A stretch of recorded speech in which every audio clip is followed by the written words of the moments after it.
Hello guys, welcome to my YouTube channel make way to science. तो बेटा आज हम आ गए हैं केमिकल काइनेटिक्स की अगली न्यू वीडियो के साथ। पिछली वीडियो में हमने डिस्कस किया था बेटा रेट ऑफ द रिएक्शन के इंट्रोडक्शन के बारे में, मतलब कि रेट ऑफ रिएक्शन होती क्या है। तो पहले बेटे इस वीडियो जो सीधा ये वीडियो देखने आए हैं बच्चे, वो पहले मेरी पुरानी वीडियो देख सकते हैं रेट ऑफ रिएक्शन के इंट्रोडक्शन के बारे में, क्योंकि उनको ये वाली वीडियो की क्लैरिटी के लिए वो वाली वीडियो देखनी बहुत ज़रूरी है। और अगर आपको वो वीडियो पसंद आती है तो आप मेरे चैनल को सब्सक्राइब करिएगा और लाइक शेयर और कमेंट भी कीजिएगा और अपने दोस्तों के साथ शेयर कर सकते हैं। तो चलिए आज हम बढ़ते हैं अपनी नई वीडियो की तरफ। तो बेटा हमने कर लिया था कि रेट ऑफ रिएक्शन क्या होता है, ठीक है। तो बेसिकली हमने आपको बता दिया था कि रेट ऑफ रिएक्शन क्या होता है कि change in molar concentration of the reactant और product divided by change in time. Clear है बेटा? तो हमने ये चीज़ पढ़ ली थी। तो आज हम पढ़ने लगे बेटा कि रेट ऑफ रिएक्शन कौन से फैक्टर के ऊपर डिपेंड करती है, मतलब factors affecting the rate of a chemical reaction. तो बेटा ऐसे 6 फैक्टर्स हैं जिसके ऊपर रेट ऑफ द रिएक्शन जिसकी वजह से अफेक्ट होती है बेटा। तो उनमें से सबसे पहला है बेटा कॉन्सेंट्रेशन। तो बेटा कॉन्सेंट्रेशन हमने दो चीज़ों की है यहाँ पे अगर देखा जाए तो। एक तो हमने की है बेटा रिएक्टेंट की और एक होती है प्रोडक्ट की। एक रिएक्शन में दो चीज़ों की कॉन्सेंट्रेशन होती है, एक रिएक्टेंट की और एक प्रोडक्ट की। तो हम देखेंगे इन दोनों के ऊपर भी कैसे डिपेंड करती है। क्लियर? और सेकंड हमारे पास है टेम्परेचर, कि अगर हम रिएक्शन के टेम्परेचर को, अगर हम सपोज कर लीजिए कोई रिएक्शन 100 केल्विन पे हो रही थी, हमने उसका टेम्परेचर 200 केल्विन कर दिया, तो उसके ऊपर क्या इफेक्ट आता होगा, तो रेट ऑफ रिएक्शन के ऊपर क्या फ़र्क पड़ रहा होगा। Third is the presence of a catalyst. हमने ये कितनी बार पढ़ा है कि बेटा अगर कोई रिएक्शन पॉसिबल नहीं हो रही तो हम उसमें कैटलिस्ट डाल देते हैं कि वो रिएक्शन थोड़ी सी जल्दी हो जाती है। तो वो चीज़ हमको यहाँ पे पता लगेगी कि बेटा रेट ऑफ रिएक्शन को प्रेजेंस ऑफ अ कैटलिस्ट कैसे अफेक्ट करती है। और फोर्थ पॉइंट है बेटा नेचर ऑफ द रिएक्टेंट, मतलब कि हम रिएक्टेंट कौन से लेकर चल रहे हैं। तो बेटा reactant, nature of the reactant मतलब कुछ रिएक्टेंट क्या होते हैं बेटा, वोलाटाइल। वोलाटाइल मतलब कि जो कि आसानी से एकदम से रिएक्ट कर देते हैं, और कुछ होते हैं बेटा नॉन वोलेटाइल जो आसानी से रिएक्ट नहीं करते हैं। तो उसके ऊपर भी डिपेंड करेगा, क्योंकि देखो रेट ऑफ रिएक्शन क्या है कि रिएक्टेंट एक दूसरे के साथ रिएक्ट कितनी जल्दी करते हैं, कितनी जल्दी प्रोडक्ट वो देंगे। अगर रिएक्टेंट रिएक्ट ही नहीं करेंगे, जैसे नॉन वोलेटाइल होंगे, तो वो बेटा रेट ऑफ द रिएक्शन क्या हो जाएगा, स्लो हो जाएगा। ऐसे बेटा हमारे पास आता है सरफेस एरिया, मतलब सरफेस एरिया का जब एक रिएक्शन हो रही होती है बेटा, तो एक एरिया सरफेस एरिया, कुछ रिएक्शन ऐसी होती हैं जैसे सपोज कर लो फोटोकेमिकल रिएक्शन बेटा, तो वो सरफेस पे लाइट फॉल करती है बेटा। तो उनके लिए जितना ज़्यादा सरफेस एरिया अवेलेबल होगा या जितना कम सरफेस एरिया अवेलेबल होगा, उसके ऊपर रेट ऑफ रिएक्शन डिपेंड करती है। सपोज कर लीजिए अगर यहाँ पे लाइट अगर ज़्यादा जगह पे फॉल करेगी तो बेटा आसानी से लाइट फॉल करेगी, उसको लाइट ज़्यादा मिलेगी, जिसकी वजह से क्या होगा, रेट ऑफ रिएक्शन इंक्रीज हो जाएगा। और अगर वहीं पे सरफेस एरिया कम होगा तो कुछ ही पोर्शन होगा जिसके थ्रू लाइट एंटर कर सकती है, तो रेट ऑफ द रिएक्शन क्या हो जाएगा, स्लो हो जाएगा। बेटा last is exposure to radiation. बेटा एक्सपोजर टू रेडिएशन का मतलब यहाँ पे है रेडिएशन बेटा या तो हीट हो सकती है या लाइट हो सकती है बेटा। जो लाइट वाली होती है तो बेटा उनके लिए हमने एक स्पेशल नाम रखा होता है बेटा, उसको हम रिएक्शन को क्या बोलते हैं, फोटोकेमिकल रिएक्शन। उन रिएक्शन को हम क्या बोलते हैं बेटा, फोटोकेमिकल रिएक्शन। तो बेटा इनमें से 6 में से हम जो हमने डिटेल में पढ़ने हैं बेटा, वो पहले 3 हम कॉन्सेंट्रेशन का इफेक्ट देखेंगे रेट ऑफ रिएक्शन का, टेम्परेचर का इफेक्ट देखेंगे रेट ऑफ रिएक्शन के ऊपर, और प्रेजेंस ऑफ कैटलिस्ट। बाकी जो 3 चीज़ें हैं वो हम थोड़ी थोड़ी पढ़ेंगे, उनके लिए ज़्यादा डिटेलिंग में नहीं जाएंगे एज पर योर सिलेबस बेटा। तो चलिए हम पहले चलते हैं बेटा dependence of rate of reaction on a concentration, मतलब कि रेट ऑफ रिएक्शन हमारी कॉन्सेंट्रेशन के ऊपर कैसे डिपेंड करती है। तो बेटा जाहिर सी बात है, हमने रेट ऑफ रिएक्शन की डेफिनेशन बताई थी आपको, that change in the molar concentration of the reactant and और या product upon change in time. तो बेटा वो सीधी सी बात है, डेफिनेशन से पता लग रहा है कि change in molar concentration of reactant और प्रोडक्ट के ऊपर डिपेंड कर रही है हमारी रेट ऑफ द रिएक्शन। तो देखो बेटा हमने वो डेफिनेशन कर ली थी, ठीक है। और देखो अब हमारे पास क्या आता है कि 2 ऑप्शन आती है बेटा, कि या तो क्या कर सकते हैं रेट ऑफ कॉन्सेंट्रेशन या तो अफेक्ट हो सकती है प्रोडक्ट के साथ और जा हो सकती है रिएक्टेंट के साथ। बट ये बात है कि हम उनमें से रिएक्टेंट को चूज़ करते हैं। कोई इस चीज़ का रीज़न गैस कर सकता है बेटा? अगर गैस कर सकते तो अभी मेरे को आप इसी जगह पे पॉज करके वीडियो नीचे कमेंट में बता सकते हैं रीज़न। तो चलिए अब आपको मैं बता देता हूँ बेटा कि रीज़न क्या है। देखिए मैंने आपको बताया था कि पिछली वीडियो में भी कि जब हमारी रिएक्शन शुरू होती है बेटा, तो हमारे पास क्या रिएक्टेंट पड़े रहते हैं पूरे के पूरे। जैसे जैसे रिएक्शन मतलब आगे जाना शुरू कर देती है बेटा, तो रिएक्टेंट क्या होने शुरू कंज्यूम होना शुरू हो जाते हैं। बट क्या होता है कि बेटा जो प्रोडक्ट्स हैं, प्रोडक्ट्स क्या होता है कि रिएक्टेंट की स्टार्टिंग में वो तो फॉर्म ही नहीं हुए होते। कुछ ऐसे प्रोडक्ट हैं कि बेटा पहले रिएक्शन 10 मिनट चलती है, उसके बाद प्रोडक्ट फॉर्म होते हैं। तो इसी वजह से बेटा हम कौन से चीज़ को चूज़ करते हैं बेटा, रिएक्टेंट को, क्योंकि शुरुआत में हमारे पास रिएक्टेंट ही होते हैं बेटा। प्रोडक्ट तो बाद में फॉर्म होना शुरू करते हैं, क्योंकि प्रोडक्ट की फॉर्मेशन रिएक्टेंट के ऊपर डिपेंड करती है। तो इसीलिए रेट ऑफ रिएक्शन जो होगी बेटा मेजरली किसके ऊपर डिपेंड करेगी बेटा, concentration of the reacting species. Product के ऊपर भी डिपेंड करेगी बेटा, बट हम कंसीडर कर चलते हैं रेट ऑफ रिएक्शन की dependence on the reacting species की कॉन्सेंट्रेशन के ऊपर। अब समझ में आ गया बेटा। तो उसी के बेस पे बेटा एक साइंटिस्ट ने लॉ दिया था बेटा कि उसकी डिपेंडेंस के ऊपर, मतलब कि rate of reaction concentration of reactant के ऊपर कैसे डिपेंड करेगी बेटा, इस लॉ ने हमको बताया था। जो हमको लॉ है, लॉ ऑफ मास एक्शन बेटा, ये एक साइंटिस्ट ने दिया था, उसने हमको बताया था बेटा कि किसकी कैसे डिपेंड करती होगी। तो उसने बताया बेटा एट अ गिवन टेम्परेचर, जब एक गिवन टेम्परेचर है बेटा, कोई भी एक पर्टिकुलर टेम्परेचर के ऊपर, the rate of a chemical reaction is directly proportional to the product of the molar concentration of the reactants raise to the power their numerical coefficient और स्टोइचोमेट्रिक कोफिशिएंट। तो बेटा इसका मतलब समझ आते हैं। तो वो कहना क्या चाह रहा है बेटा कि किसी भी रिएक्शन की रेट डायरेक्टली प्रोपोर्शनल होती है बेटा product of the molar concentration of the reactant. ठीक है बेटा, आपको एग्जांपल लेकर समझाते हैं बेटा। पहले ये चीज़ ले लेते हैं, जैसे हमारे पास कोई रिएक्शन है बेटा, ये एग्जांपल है बेटा, ये रिएक्शन है और ये दे रही है बेटा प्रोडक्ट। अब प्रोडक्ट को मैंने पी लेकर चल रहा हूँ, क्योंकि बेटा हमने देख ही लिया है कि हम प्रोडक्ट की कंसंट्रेशन को कंसीडर नहीं करेंगे, हम सिर्फ किसी कंसंट्रेशन को कंसीडर कर रहे हैं बेटा रिएक्टेंट की। किसकी बेटा, रिएक्टेंट की। अब आपको ये बात समझ में आ गई थी बेटा, ठीक है। अब ये मैं आपको बता रहा था, ठीक है। इसको ऊपर ले लेते हैं बेटा, आपको आसानी से समझ आएगी। अगर आपने ये चीज़ नोट डाउन करनी तो बेटा नोट डाउन कर लेते हैं, फिर मैं इसको रेज कर लेता हूँ बेटा आगे समझाने से पहले। तो चलिए बेटा अब हम इसको रेज कर देते हैं।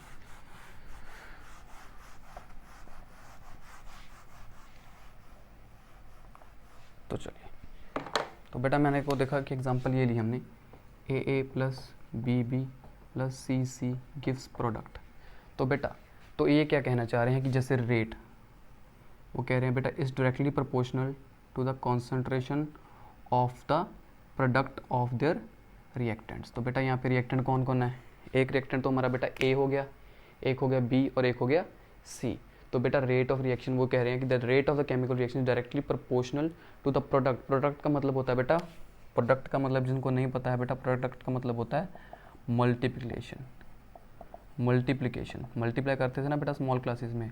तो वो कह रहा चाह रहा है कि प्रोडक्ट किसका बेटा, molar concentration of the reactants, जो भी रिएक्टेंट रिएक्शन में पार्ट ले रहे हैं बेटा उनकी मोलर कंसंट्रेशन। यहाँ तक तो आपको समझ में आ गया बेटा। आगे वो कह रहा है raise to the power their numerical coefficient और स्टोइचोमेट्रिक कोफिशिएंट। स्टोइचोमेट्रिक कोफिशिएंट या न्यूमेरिकल कोफिशिएंट होता है बेटा कि कितने नंबर ऑफ एटम्स या नंबर ऑफ मोल्स उस एटम के पार्टिसिपेट कर रहे हैं। जैसे हम एग्जाम्पल ले लेते हैं बेटा, अगर ये रिएक्शन लिखता हूँ बेटा N2 + 3H2 gives 2NH3 2NH3 बेटा हमारे पास ये रिएक्शन होती है। क्लियर है। तो बेटा स्टोइचोमेट्रिक कोफिशिएंट क्या होता है बेटा, जैसे देखो ये हाइड्रोजन के नाइट्रोजन के आगे 1 लिख सकते हैं, तो बेटा यहाँ पे 3 हाइड्रोजन है, तो ये बेटा इसका स्टोइचोमेट्रिक, स्टिचियोमेट्रिक भी बोल देते हैं बेटा इसको, ये इसका स्टिचियोमेट्रिक कोफिशिएंट है, स्टिचियोमेट्रिक कोफिशिएंट बेटा। तो जो बेटा मतलब कहने का मतलब कि नंबर ऑफ मोल्स या कितने नंबर ऑफ एटम्स उस रिएक्शन में पार्ट ले रहे हैं उस रिएक्टेंट के, तो बेटा उसकी हम ऊपर पावर डाल देते हैं बेटा। रेज टू द पावर मतलब कि उसकी पावर ऊपर आ जाएगी। यहाँ पे देखो नंबर ऑफ ए है क्या, यहाँ हमारे पे स्मॉल ए आ जाएगा बेटा, यहाँ पे स्मॉल बी आ जाएगा, यहाँ पे स्मॉल सी आ जाएगा। क्लियर। मतलब कि उनके कोफिशिएंट कितने थे बेटा, हमने जनरल रिएक्शन ली थी तो यहाँ पे ए आ गए, यहाँ पे बी थे और यहाँ पे स्मॉल सी थी, तो हमने पावर में वो शब्द लिख दिए हैं सभी। यहाँ तक क्लियर हो गया बेटा आपको, ठीक है बेटा, यहाँ तक सभी को क्लियर है। तो बेटा और एक मैं आपको बात बताना चाहता हूँ, जैसे हमने एक ग्राफ भी बना सकते हैं बेटा कॉन्सेंट्रेशन का डिपेंडेंस का टाइम के साथ। ठीक है बेटा, हमने क्या पढ़ा था बेटा, जैसे जैसे रिएक्टेंट कंज्यूम होते जाते हैं बेटा तो उनकी रेट ऑफ, उनकी जो मतलब कि कॉन्सेंट्रेशन क्या होती है बेटा, डिक्रीज होती जाती है। तो देखो ये ग्राफ ही हमको दिखा रहा है बेटा, जब टाइम बिल्कुल अभी शुरू हुआ था rate of reaction of the reactant, concentration of the reactant कितनी हाई थी बेटा, जैसे जैसे रिएक्शन होती गई कॉन्सेंट्रेशन ऑफ द रिएक्टेंट क्या होता गया बेटा, कम होता गया। ठीक है। और उसी दूसरी तरफ अगर प्रोडक्ट का देखें बेटा, तो ये ग्राफ प्रोडक्ट का है। हमने देखा था कि बेटा प्रोडक्ट शुरुआत में रिएक्शन में बिल्कुल फॉर्म नहीं होते, इसलिए बेटा जब जहाँ पे टाइम 0 है तो प्रोडक्ट्स बिल्कुल 0। जैसे जैसे टाइम बढ़ता जाता है बेटा कॉन्सेंट्रेशन ऑफ द प्रोडक्ट्स बढ़ती जाती है। तो बेटा ये आपको ग्राफ बहुत ही इंपॉर्टेंट है, ये आपको बताता है कि कॉन्सेंट्रेशन ऑफ रिएक्टेंट और प्रोडक्ट कैसे चेंज होती है विद रिस्पेक्ट टू टाइम। जो रिएक्टेंट्स की है बेटा वो कम होती है और जो प्रोडक्ट्स की है वो क्या होती है बेटा, इंक्रीज होती है। तो यहाँ तक क्लियर हो गया बेटा। चलो आगे इसके बारे में हम पढ़ते हैं बेटा फर्दर। अब इसी को रेज कर देते हैं अगर बेटा, अगर किसी ने नोट करना तो यहाँ तक नोट कर लीजिए बेटा। चलिए तो बेटा अब इसको रेज कर देते हैं।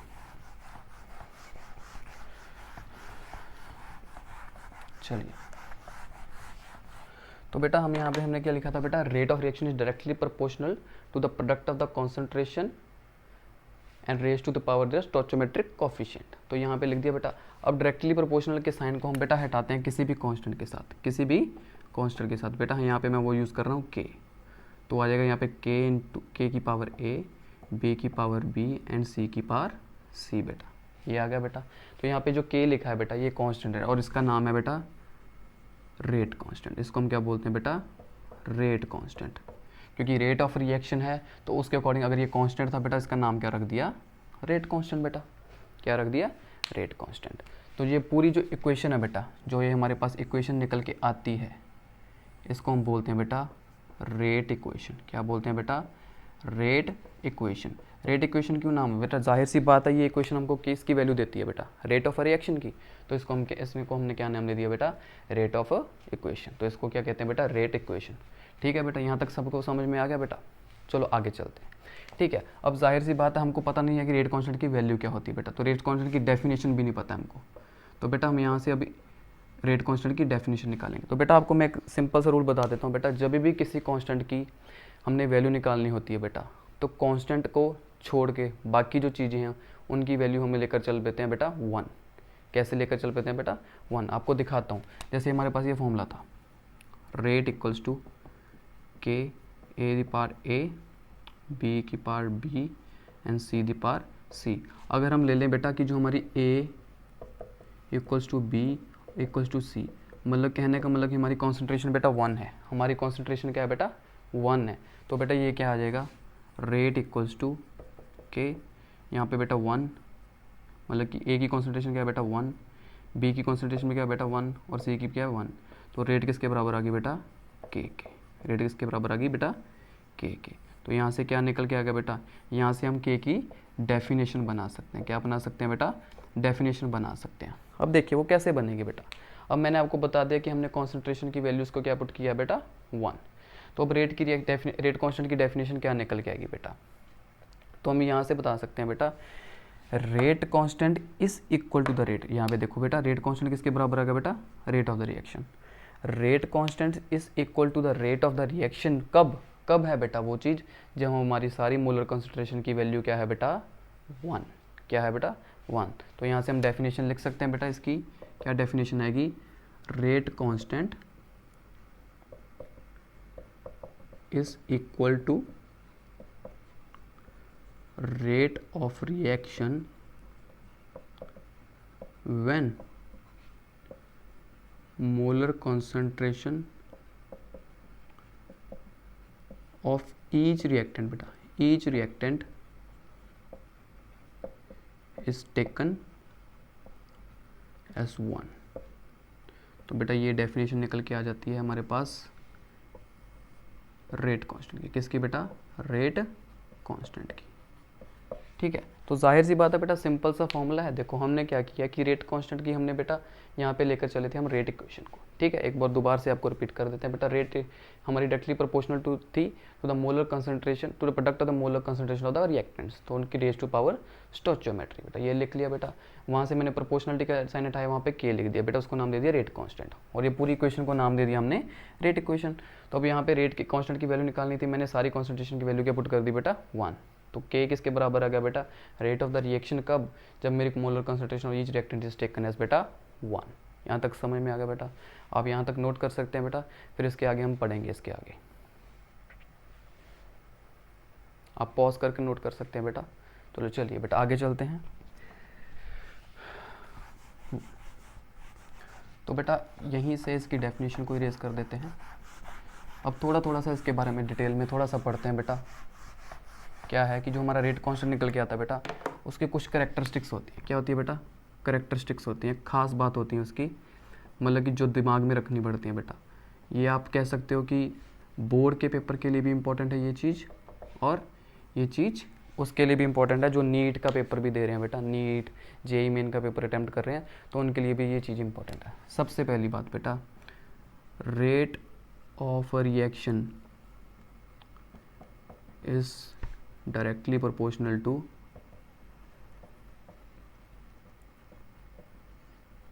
Is directly proportional to rate constant. क्या है बेटा? Rate constant. क्यों? जाहिर सी बात है बेटा, अभी हमने फॉर्मूला लिखा था बेटा, R equals to k A the power A, B the power B और सी दी पावर सी। तो बेटा देखिए, ये दोनों एक दूसरे के क्या हैं? डायरेक्टली प्रोपोर्शनल ही तो हैं। अगर यहाँ पे के की वैल्यू इंक्रीज़ कर देंगे तो आर क्या हो जाएगा बेटा? इंक्रीज़ कर जाएगा। अगर के की वैल्यू डिक्रीज़ होगी तो आर भी मेरा क्या हो जाएगा? डिक्रीज़ हो जाएगा। सिंपल सी बात है बेटा। सेकंड चीज़ क्या है बेटा? एवरी रिएक्शन हैज़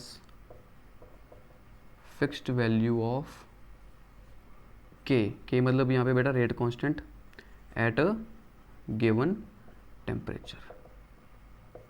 तो बेटा गिवन टेम्परेचर यहाँ पे शब्द बहुत इंपॉर्टेंट है। क्यों?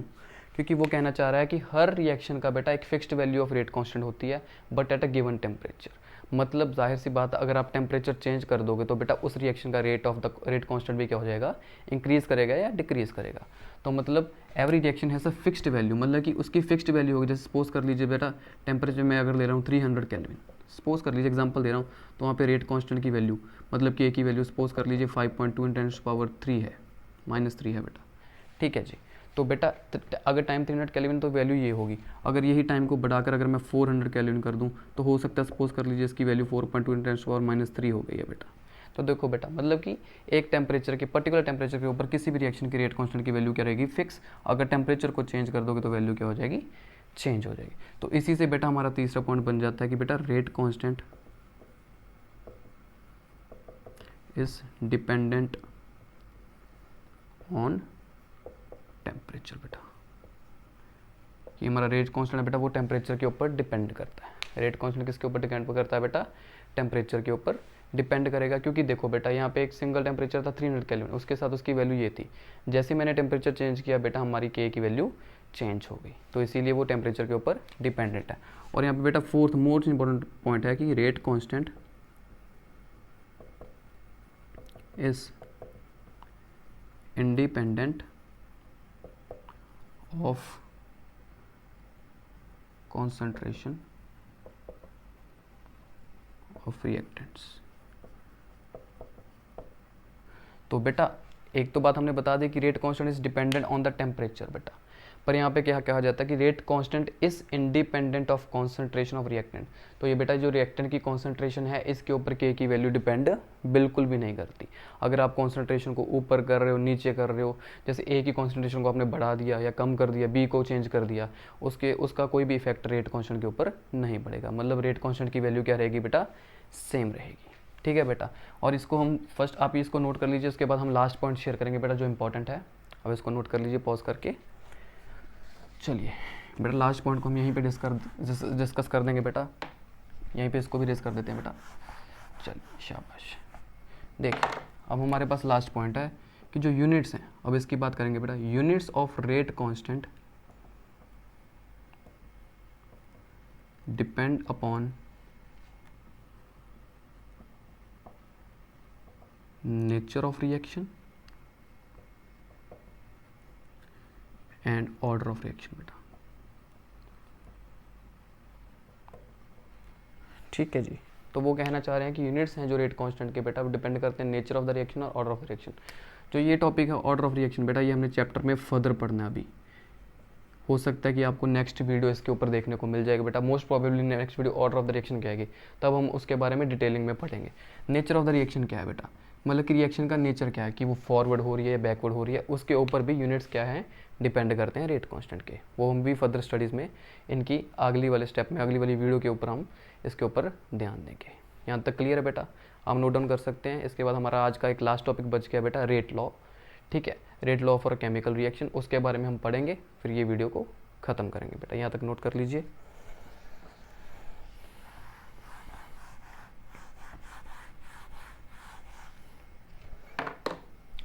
तो चलिए बेटा लास्ट टॉपिक तरफ जाते हैं, rate law of a chemical reaction बेटा।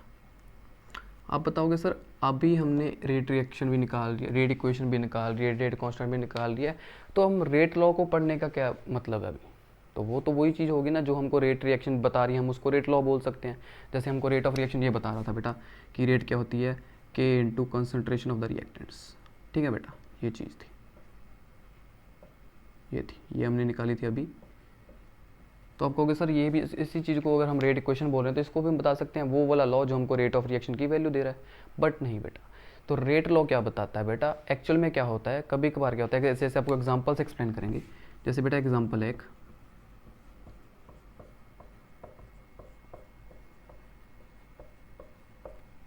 ठीक है बेटा, तो ऐसे एक रिएक्शन है बेटा, ऐसे एक रिएक्शन आप देख सकते हैं, ये बैलेंस है बेटा।